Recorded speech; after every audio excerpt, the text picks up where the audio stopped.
Welcome to Art from the Madness. This show is going to be featuring artists. Every week, we are going to be interviewing a different artist and seeing what they're creating during this time. Personally, I feel like some of the greatest artwork comes from times of great strife. With that being said, I wanted to look at the silver lining of it. I wanted to see what people are creating, working on, like what they're just imagining in their head right now while being stuck at home. Because of the current situation, I cannot interview people in person because of social distancing. I am going to be interviewing people through video chat.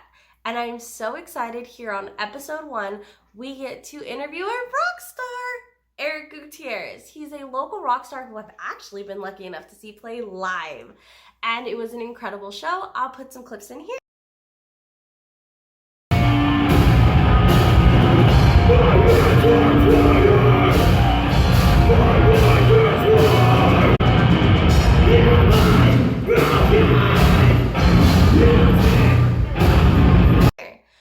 This is super exciting for me to see what he's working on with his band during this time, to see a little bit of what's going through his head during this pandemic, how he feels it's affected his art. So I would like to welcome Eric to the show. Hi everyone, let's welcome Eric to Art of Madness. Yay! What's up, guys? What's up, everyone? So Eric here, as I've already said, is an accomplished musician, rock star, was on tour when COVID happened. So let's get a little bit into Eric's story and let's find out the man behind the music.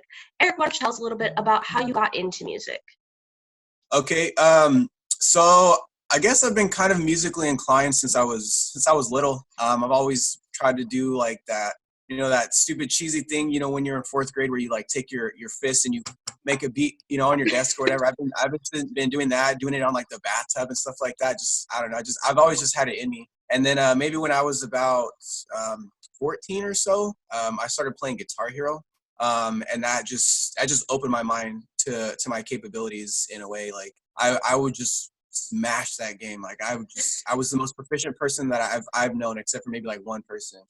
And so my parents saw that, and like, after a couple years of playing it, they're just like, he's got the dexterity for it. Let's get him his first guitar. And even before they bought me my first guitar, they bought my sister an acoustic guitar, and she never played it. So I was always the one just trying to figure things out on it. You know what I mean? Trying to just play. And so when I was 16, they bought me my first guitar.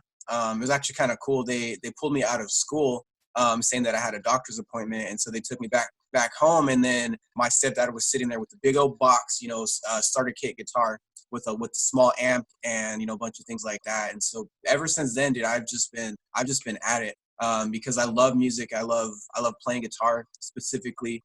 Just something about it speaks to me. Plus, I'm a big metalhead, and that's the main instrument for any metal band. It's a guitar. So yeah, that's basically where I'm at. I'm 20. I'll be 28 this year, so I've been playing about 11, 12 years or so. That's like half your life. Yes, yeah. Well, okay, so what would you say your current role in music is? Well, I'm in a band, of course. We're called Scoundrel. We're a heavy metal band. Really guitar driven. Aside from that, I work on various things. Actually, speaking of COVID, I was actually just laid off last Monday, and as soon as I got home from them letting me go, I just hit the ground running, because I've always been saying, all these people are taking all this time off from work and they're just at home hella bored, and I'm just like, dude, if I was at home, I would literally just be making music, and that's what I've done. Like these past 7 days, I've literally written a song per day, and I actually stepped outside of my comfort zone. It's not guitar based at all. It's more of like lo-fi hip hop kind of thing. I don't know, just kind of these past couple of years, I've been getting more into the lo-fi stuff, and I just like the way it makes me feel. And so I've just been wanting to kind of explore that avenue musically, and I've just been having a lot of fun doing it.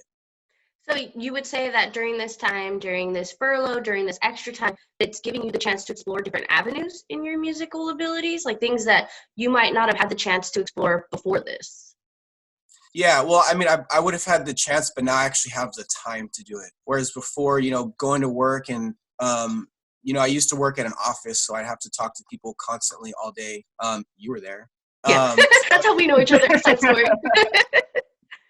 it's not really like necessarily stressful like physically or anything, but like mentally it wears on you, at least on me. Because like I always try to put my full attention into helping the customers out and just doing my Yeah. job. So it takes a toll on you mentally. So I get home and I just feel kind of just dragged down and just real tired. And Yeah. now having all this time, I'm just free to create. My mind is just like, I'm free. Basically, is how I feel. I understand that completely. Like, obviously, like, side story, me and Eric worked together before all of this happened, but Eric was always taking off to do like his musical stuff and tours. And what people don't realize when you do work an office job and then you have like a whole, because his music is a whole job in its own and it doesn't have a 9 to 5, it's creatively like consumed you. When you have a different art form, sometimes working in a 9 to 5, or I don't know why they call it a 9 to 5. You're really there at fucking 8 in the morning, and then you like an hour lunch sometimes. Okay, it's Eight an to 8 to 5 job. Okay, it tires you out, and that you don't really get that time to really throw yourself into your art. Or when you do, you don't sleep enough, which that one. Yeah, that's a big thing Because for me.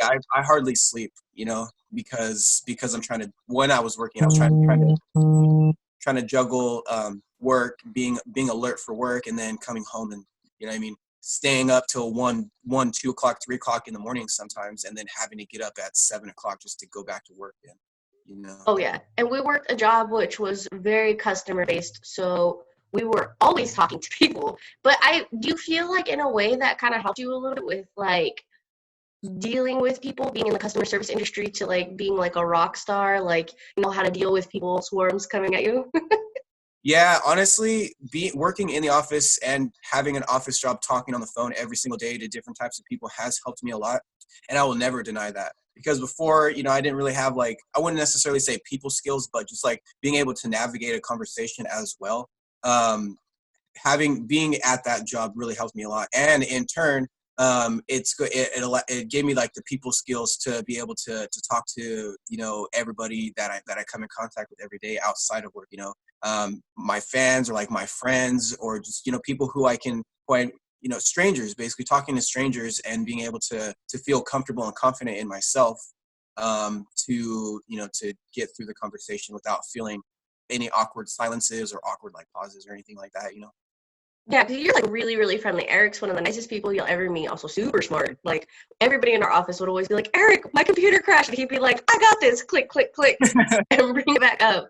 Which I think is probably why he's such a great artist, because his mind is constantly working, constantly going, constantly creating. Which leads me into a little bit of your band's merchandise, which I think is super cool. Obviously, you guys can see like I already have my own. But, how did that come about? How did you guys go from just music to going into your creative merchandise side of things? Like the art of it. Because I mean, I've seen your merchandise and it's very artistic. I feel like it has such like a unique flair to it that's so, if somebody saw your Benji, they can hear your music. I feel like they tie together so well. Yeah, I appreciate that. So, with being in a band, you obviously like your music is number one. But if you're actually trying to be successful and like get out there and what I mean, just be a musician, you have to have merch. Merch is how you make most of your money. And our merch idea is basically we just collaborated with local artists. So here in Fresno, the one that you're wearing now, she's an artist here in Fresno. Her name is Medusa Gore. She's the one. That's her Instagram name.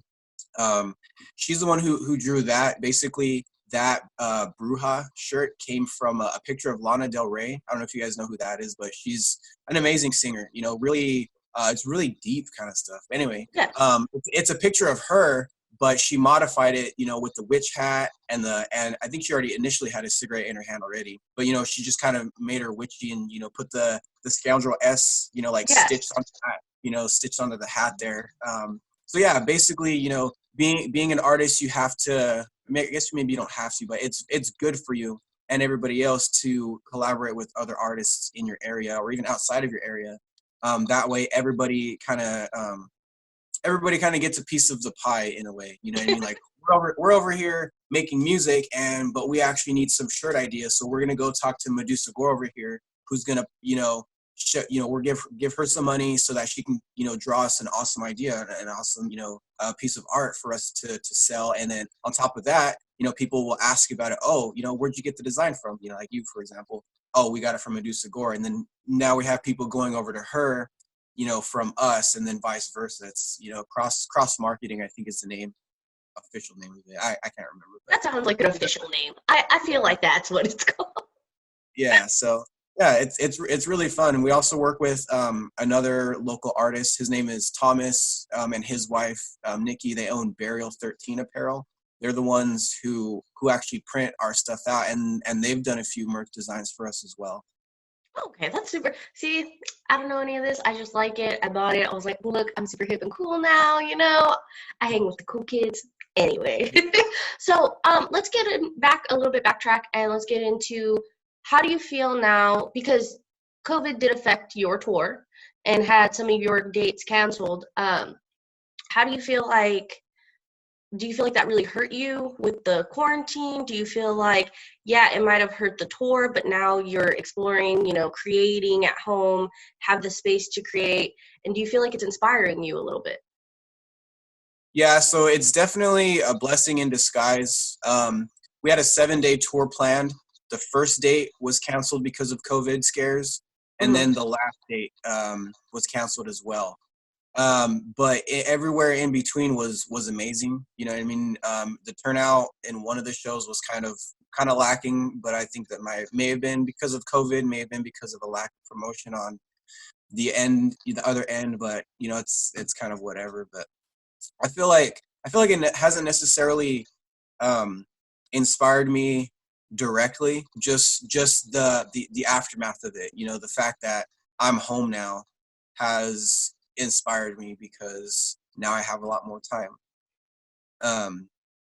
This whole COVID thing, I have my own opinions about it, but the bottom line is it is affecting people's lives positively and negatively. And we have to be sensitive to the fact that it is affecting people negatively. And we can't, just be really selfish about it. People are dying, people have died. People are sick and their family members are sick, and so everybody's really scared right now. And I think like in this time, it's good to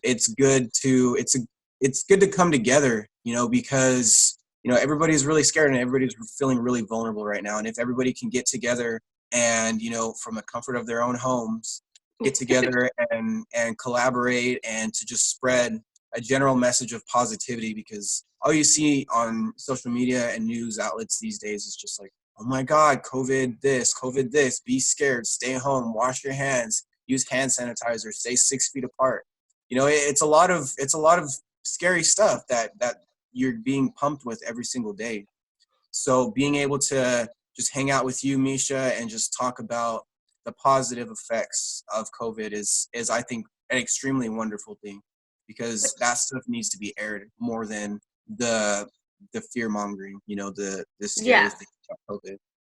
I completely agree. And what you guys don't know, because obviously this is the first episode of the show, when I originally came up with this idea, I was literally driving to work after a crazy dream I'd had. And the first person I said to was Eric. I was like, I want to create this. I want to, make a show that talks about the art that's coming out of all of this. And I was like, you have to be on it.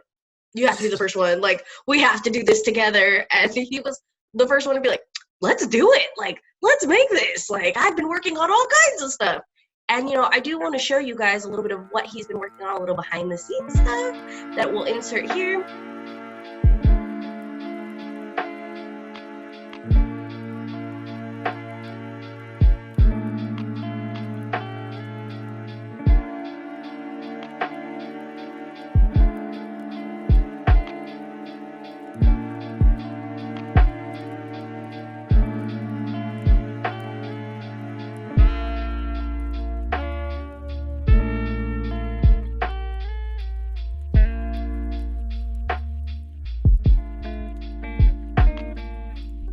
And just give you guys an idea of what he's creating in this time, what he's sharing with you guys on social media. So, always be sure to follow your favorite artist's social media, because they're sharing a lot right now. I feel like this is a very different time where people get to really be with their fans. Like, do you feel that a little bit more?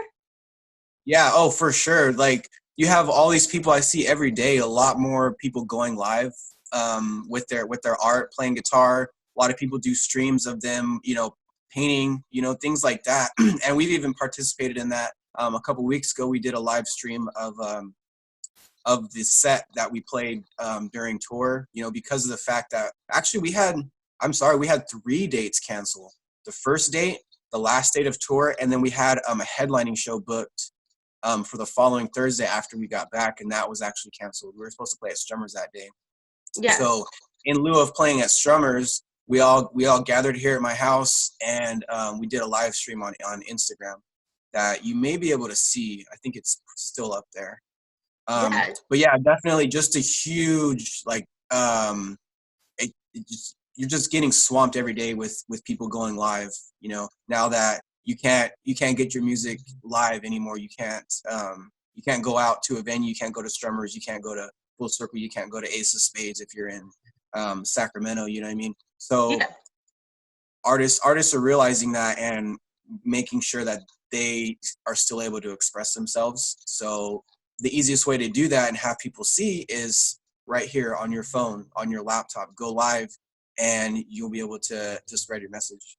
Yeah, we are so lucky that we're in an era that we can do that, where we can just like go up, follow on Instagram, YouTube, any social media really, and see our favorite artists creating, showing us behind the scenes, and you really feel that connection with them to be like, I'm gonna buy this album. I've been here since day one on Instagram watching you do this. Yeah, exactly. So longevity wise, do you feel like this time, this quarantine, this everything is going to affect your music in the long run?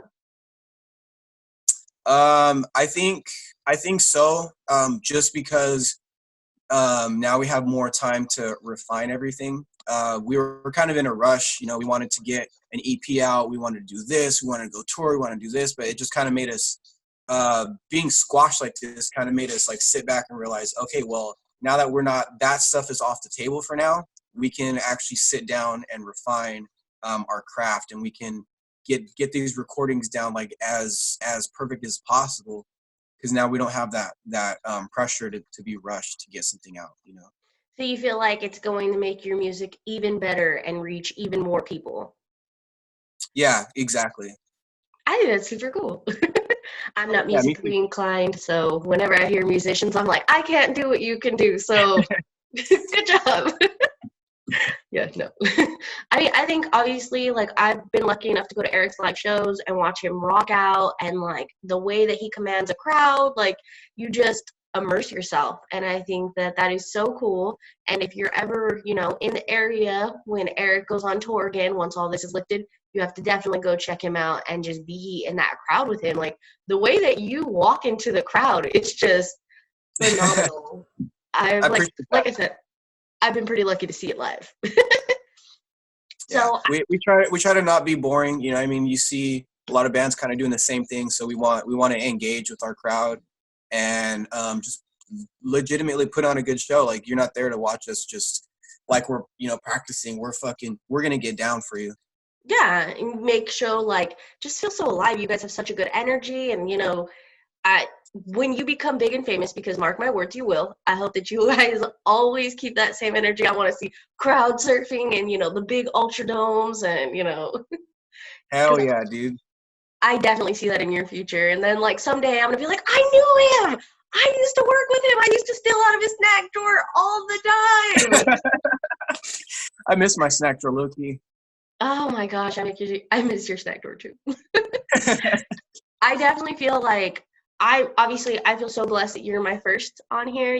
I thank you so much for coming on here. You I guys, thank you for the invite, honestly. you don't know Eric because you don't know him yet, but follow him on Instagram. Make sure that you follow along this journey and watch him become this giant rock star, because he's going to, or this amazing producer, because I feel like you are so good with so many different aspects of the music side of things that there are obviously going to be huge things coming for you. That's not even a question. We're not questioning that. We're just telling you to go follow so you don't miss it. I Um, appreciate you, meeting. so I want your one takeaway from all of this, good or bad, doesn't even have to do with your art. What is the lesson that you feel like you've learned during this time, during the current situation? One thing that you're going to take away from this period in your life. One thing I can take away, let's see. I think that what I'm getting out of this is that we are vulnerable. We are extremely vulnerable. The entire world is shut down.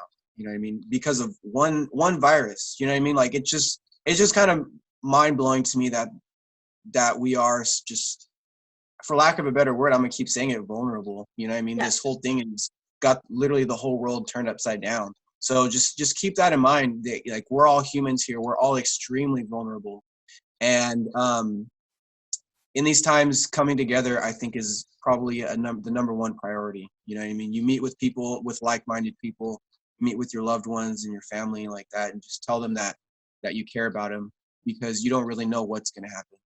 This came out of nowhere. You know what I mean? It was like a kind of a couple months ramp up, but like once it hit, everybody was just like, Whoa. like losing their minds. You know, so I just feel like, you know, in the event that, you know, unpredictability happens, you know, you just have to be fluid and just realize where your heart is, and keep who you truly care about close to you.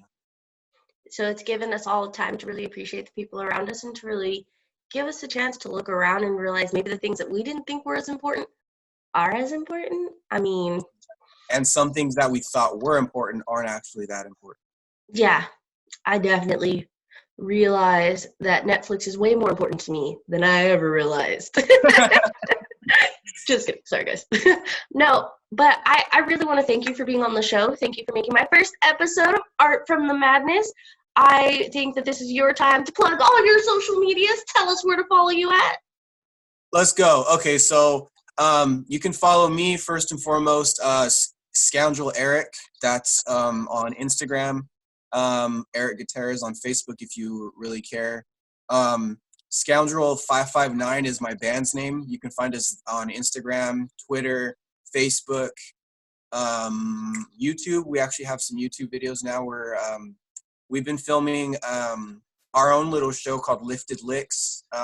Honestly, I want to like do a little bit of an insert of that because that show is hilarious. If you guys aren't watching it, you're missing out. It's so good.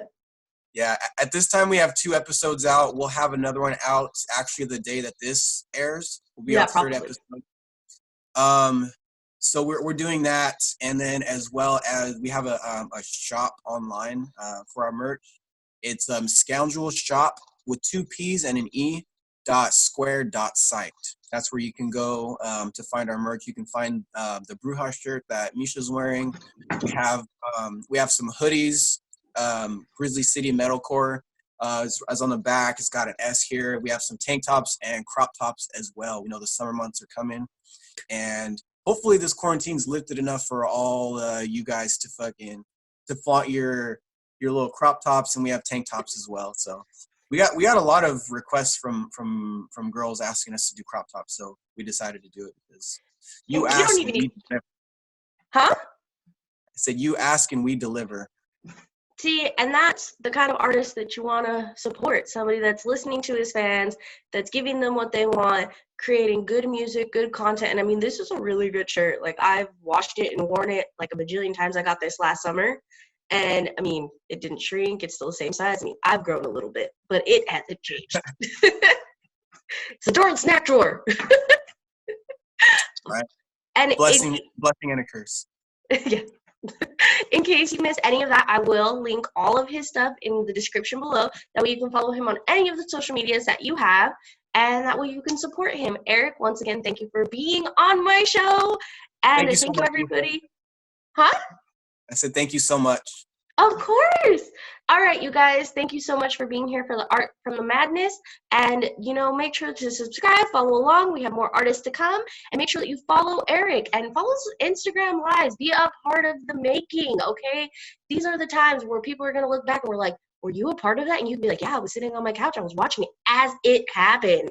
Okay? All right, you guys, see you next week. Bye now.